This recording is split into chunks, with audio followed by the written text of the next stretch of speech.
جمعیت اسلام فے کے رہنما اس وقت مولانا فضل الرحمان میڈیا سے گفتگو کر رہے ہیں، براہ راست ملاحظہ کیجیے۔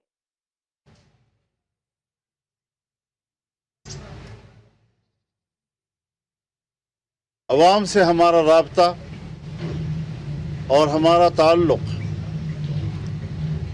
نظریات کی بنیاد پر ہے۔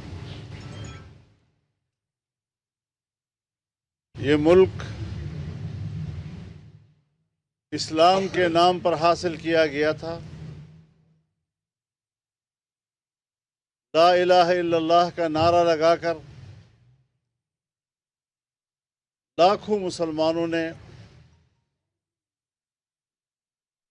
اور ہماری ماؤں بہنوں نے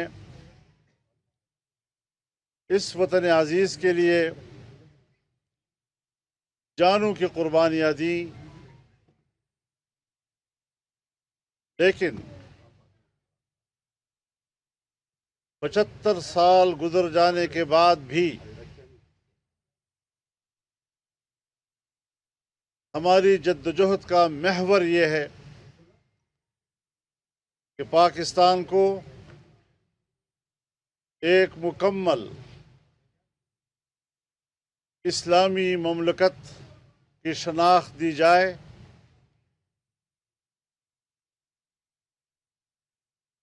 جہاں پر قرآن و سنت کا نظام ہو اور قرآن و سنت کی روشنی میں قانون سازی ہو، انسانی حقوق کا تحفظ ہو اور عام آدمی کو پرامن زندگی گزارنے کے مواقع حاصل ہوں، تعلیم اور صحت ان کے بنیادی اور اساسی حقوق ہیں، انہیں مفت تعلیم اور مفت صحت کے مواقع مہیا کیے جائیں، لیکن بدقسمتی سے ہم آج بھی اپنے اس وطن عزیز کو ایک اسلامی مملکت کی شناخت نہیں دے سکے ہیں۔ حکومتیں آتی ہیں اور وہ مصلحتوں کا شکار ہو کر اپنا وقت گزار دیتی ہیں، لیکن 9/11 کے بعد پاکستان کے حکمرانوں کی ترجیحات وہ ایک اسلامی پاکستان کی نہیں رہی۔ آج اس کی شناخت مسخ ہو چکی ہے اور ایک سیکولر اسٹیٹ کے طور پر دنیا میں متعارف ہو رہا ہے۔ یہ ہمارا ہدف ہے کہ ہم اس وطن عزیز کی دنیا میں شناخت ایک اسلامی پاکستان کی صورت میں کریں، جو پاکستان کے آئین کا تقاضا ہے۔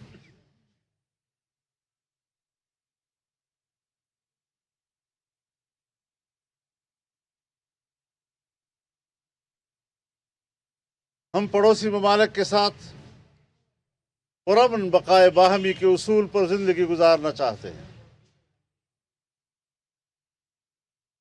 اختلافات کو بین الاقوامی اصول اور بین الاقوامی قوانین کے تابع ہوتے ہوئے حل کرنا چاہتے ہیں۔ مسائل کو مذاکرات کے ذریعے حل کرنا چاہتے ہیں۔ مسئلہ کشمیر کو سلامتی کونسل کی قراردادوں کے مطابق حل کرنا چاہتے ہیں اور ہندوستان کو دعوت دیتے ہیں کہ وہ ہٹ دھرمی کی بجائے اور طاقت کے استعمال کی بجائے پرامن حل کی طرف آئیں اور کشمیر کے عوام کو حق کے خود ارادیت دیں، تاکہ ان کو ان کا ایک آزاد سیاسی مستقبل ملے۔ ہم افغانستان کے ساتھ بھی برادرانہ تعلقات اور اس میں استحکام کے قائل ہیں۔ بعض اوقات کچھ شکوے شکایات پیدا ہو جاتی ہیں، ہمیں دونوں ملکوں پاکستان اور افغانستان کے داخلی امن و امان مقصود ہے۔ دونوں ممالک کے درمیان اعتماد کے رشتے پیدا کرنا اور پھر ان رشتوں کو مضبوط کرنا، یہ ہماری خارجہ پالیسی کا حصہ ہونا چاہیے۔ اس سلسلے میں امارت اسلامیہ افغانستان نے مجھے باضابطہ دعوت دی ہے اور وہ دو طرفہ تعلقات پر بات کرنا چاہتے ہیں۔ انشاءاللہ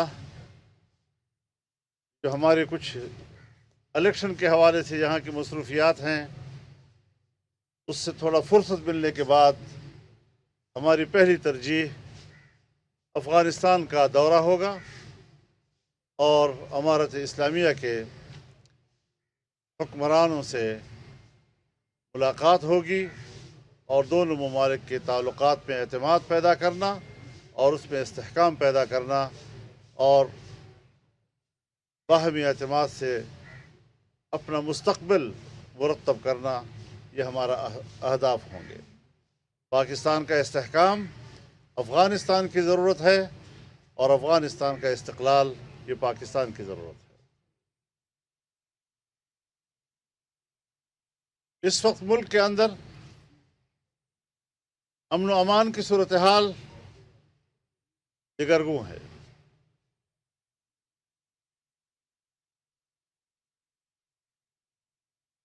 دو صوبے اس وقت بدامنی کی زد میں ہیں اور ہم مسلسل کہتے چلے آ رہے ہیں کہ جہاں ہمیں الیکشن دیا جائے وہاں انتخابی ماحول بھی ضروری ہے کہ لوگ اس ماحول میں آزادانہ طور پر ووٹ کا بھی استعمال کر سکیں اور تمام امیدوار یکساں طور پر عوام کے پاس جانے کے لیے پرامن ماحول حاصل کر سکیں۔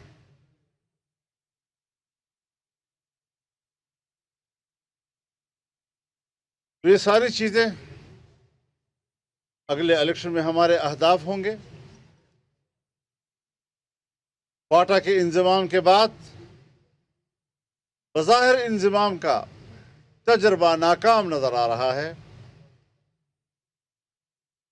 جو وعدے وعید کوٹا کے عوام کے ساتھ ہوئے تھے 10% بھی اس پر عمل نہیں ہو رہا ہے اور وہاں کا عام آدمی اب پریشان ہے کہ ہم فاٹا ہیں یا ہم صوبہ خیبر پختونخوا کا حصہ ہیں۔ 7 سال پورے ہونے کو ہیں، نہ ان کے ساتھ وعدہ کیے گئے سالانہ 100 ارب روپے ان کو دیے جا رہے ہیں۔ میرے خیال میں اب بھی 100 ارب ابھی تک ہم ان کو نہیں دے سکے ہیں، جبکہ ہر سال ہم نے دینے تھے ان کو۔ نہ وہاں پر عدالتیں بیٹھ سکتی ہیں، نہ وہاں پر لینڈ ریکارڈ تیار کیا جا سکا ہے، نہ وہاں میں زمینوں کے تقسیم کا کوئی نظام موجود ہے۔ ڈپٹی کمشنر جاتا ہے تو حیران پریشان، کوئی پولیس آفیسر جاتا ہے تو وہ حیران و پریشان۔ کسی طریقے سے بھی وہاں پر لوگوں کو بہتری مہیا کرنے کے لیے کوئی پیش رفت نظر نہیں آ رہی۔ یہ ہمارے اہداف میں ہوگا کہ ہم ان کی بہتری کے لیے اقدامات کر سکیں۔ اور ایک بار پھر میں یہ کہنا چاہوں گا کہ فاٹا کے عوام کو حق دیا جائے کہ وہ اپنے سیاسی مستقبل کا فیصلہ خود کریں۔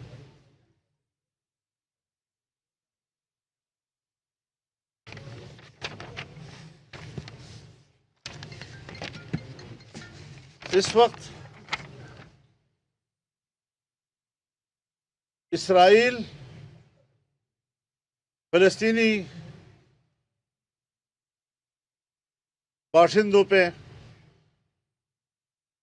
جس طرح بمباری کر رہا ہے، 20,000 سے زیادہ عام شہری اس وقت تک شہید ہو چکے ہیں ان کی بمباریوں کے نتیجے میں، اور ان میں 70% تعداد بچوں کی ہے یا خواتین کی ہے۔ یہ جنگ مجرم ہے اور دنیا کو جنگی جرم کا نوٹس لینا چاہیے۔ امریکہ کس طرح انسانی حقوق کی بات کرتا ہے، یورپ کس طرح انسانی حقوق کی بات کرتا ہے، جبکہ دوسری طرف وہ ایک جنگی جرم کو سپورٹ کر رہا ہے، بچوں اور خواتین کے قتل کو سپورٹ کر رہا ہے۔ یہ بذات خود ایک جنگی جرم ہے۔ عالمی عدالت انصاف اس کا نوٹس لے، انسانی حقوق کی تنظیمیں اس کا نوٹس لے۔ اسرائیل کا یہ خیال تھا کہ ہم اتنے بڑے پیمانے پر جب تباہی مچائیں گے، غزہ پر ہم بمباریاں کریں گے، ان کے نقصانات ہوں گے، اس سے فلسطین کی جو دفاعی تحریک ہے اور جو 7 اکتوبر کو سامنے آئی ہے وہ مرعوب ہو جائے گی، وہ دم توڑ دے گی، لیکن ایسا نہیں ہوا۔ فلسطینی مردانہ وار لڑ رہے ہیں اور اسرائیل کی فوج، ان کے دفاعی قوت اور اس کا تکبر ان مجاہدین نے زمین بوس کر دیا ہے، خاک میں ملا دیا ہے، اور اب اسرائیل اپنے وجود کی جنگ لڑے گا کہ میں اپنی بقا کی جنگ کیسے لڑوں۔ یہاں پر وہ آ گیا ہے، اب اس کی بقا کا کوئی امکانات بظاہر نہیں نظر آ رہے۔ فلسطینی آزادی کی جنگ لڑ رہے ہیں، اور معاہدہ دالفور ایک ناجائز معاہدہ تھا۔ قائد اعظم نے اس کو ناجائز بچہ کہا۔ پاکستان کی قرارداد میں فلسطینیوں کے شانہ بشانہ کھڑے ہونے کا حصہ شامل کیا گیا۔ یہ تمام ہماری تاریخ ہے، اس کے باوجود یہاں پر اسرائیل کو تسلیم کرنے کے لیے ایک باقاعدہ حکومت جمائی گئی، ایک اقتدار بنایا گیا تاکہ اسرائیل کو تسلیم کرایا جا سکے پاکستان سے۔ لیکن الحمدللہ یہاں پاکستان کی سرزمین پر جمعیت علماء اسلام رکاوٹ رہی۔ ملین مارچ ہم نے کی اس تصور کے خلاف، اور میڈیا پر ہم نے ان کی زبانیں روک دیں، اور عالمی سطح پر حماس نے، ان کے مجاہدین نے، غزہ کے مجاہدین نے قربانیاں دے کر عالمی فکر کو تبدیل کر دیا ہے۔ مسئلہ فلسطین کو اس کے اپنے اصلی موقف کے ساتھ انہوں نے دوبارہ زندہ کر دیا ہے۔ اس حوالے سے سب سے پہلے ہم نے اقدام کیا، حماس کی قیادت سے ملنے کے لیے میں خود قطر گیا اور دنیا کو ان کی طرف متوجہ کیا۔ آج وہ عالمی شخصیات اور حکومتوں کے رابطوں کے لیے مرکز بن گئے ہیں، اور انشاءاللہ وہ اپنا اعتماد پوری دنیا میں دوبارہ قائم کر کے آگے بڑھیں گے اور فلسطین کی آزادی کے ہدف کو حاصل کریں گے۔ میں فلسطین کے دفاعی تحریک کی حمایت کرتا ہوں، اسے ایک جائز جنگ سمجھتا ہوں، اور پاکستان کے عوام کو جب ہم نے اپیل کی کہ وہ مالی تعاون کریں، پاکستانی عوام نے جس تنظیم کو بھی، جس این جی او کو بھی مالی تعاون دیا ہے فلسطینیوں کے لیے، ہر حوالے سے ہم ان کو خراج تحسین پیش کرتے ہیں۔ پاکستانی قوم کا ہم شکریہ ادا کرتے ہیں کہ وہ اس مرحلے پر عوامی سطح پر بھی فلسطینیوں کے ساتھ کھڑے ہو گئے۔ ہم نے خود جو جمعیت علماء اسلام کی سطح پر جلسے کیے، چاہے وہ پشاور کا تھا، چاہے کوئٹہ کا، چاہے کراچی کا، چاہے لاڑکانے کا، بہاولپور کا، مری کا، تاریخی جلسے ہوئے ہیں اور قوم نے ان کے ساتھ یکجہتی کا اظہار کیا ہے، اس پر بھی ہم پاکستانی قوم کے شکر گزار ہیں، اور دوبارہ ایک بار ہم حماس کی قیادت کو اور فلسطین کے مجاہدین کو یکجہتی کا پیغام دینا چاہتے ہیں کہ پاکستان کی قوم آپ کے شانہ بشانہ کھڑی ہے۔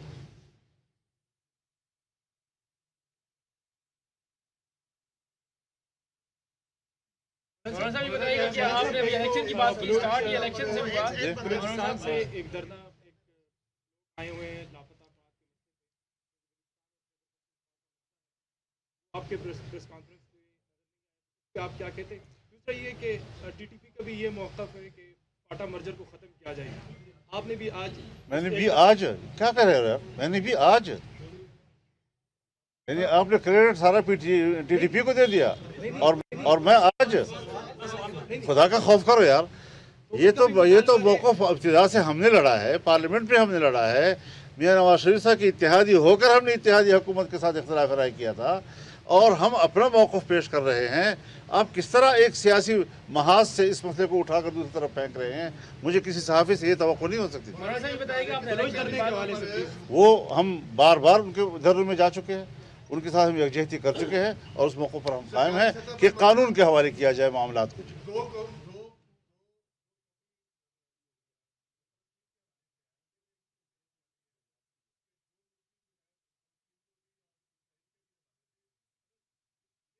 بدقسمتی سے ہمارے نگران وزیر اعظم نے، جس کو شاید سیاست کے ابجد کا بھی پتہ نہیں ہے لیکن ملک کا وزیر اعظم ہے کہ ہماری قسمت، انہوں نے کہا ہے کہ قائد اعظم نے بھلا کہا ہو، ہم اس سے اختلاف کر سکتے ہیں۔ کل کوئی آدمی اٹھے گا اور کہے گا قائد اعظم نے بھلا دو قومی نظریے کی بات کی ہو، ہم اس سے اختلاف کر رہے ہیں، ہم ان کو نہیں مانتے، پاکستان کا وجود غلط تھا، اثر نو مسئلہ اٹھایا جا سکتا ہے، کس طرح متوجہ کیا انہوں نے؟ کیا پنڈورا بس وہ کھول رہے ہیں جی؟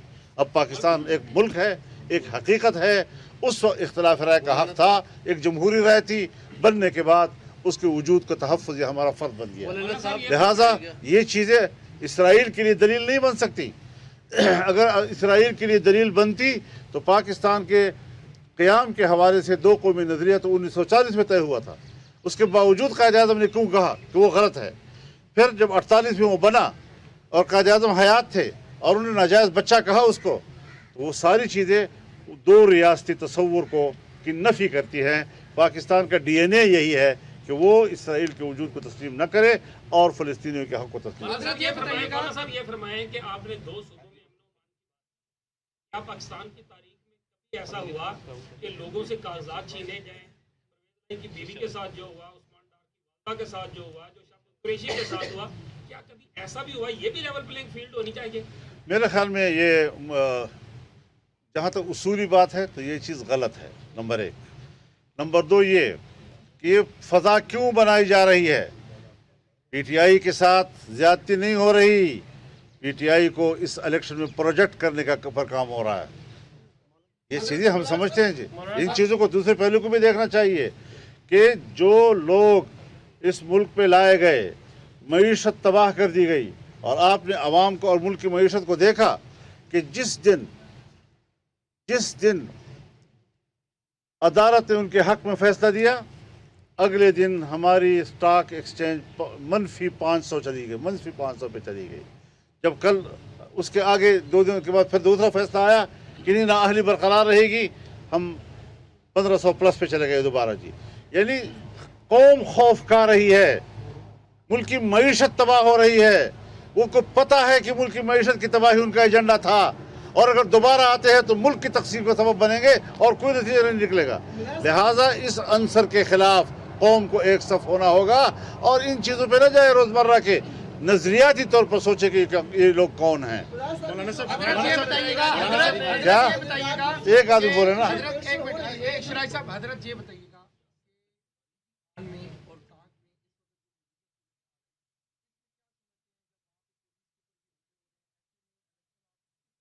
میں آپ کو بتا رہا ہوں جی کہ بنیادی بات یہ ہے کہ باجوڑ واقعے میں اب تک ہمارے جمعیت علماء اسلام کے 80 کارکن شہید ہو چکے ہیں۔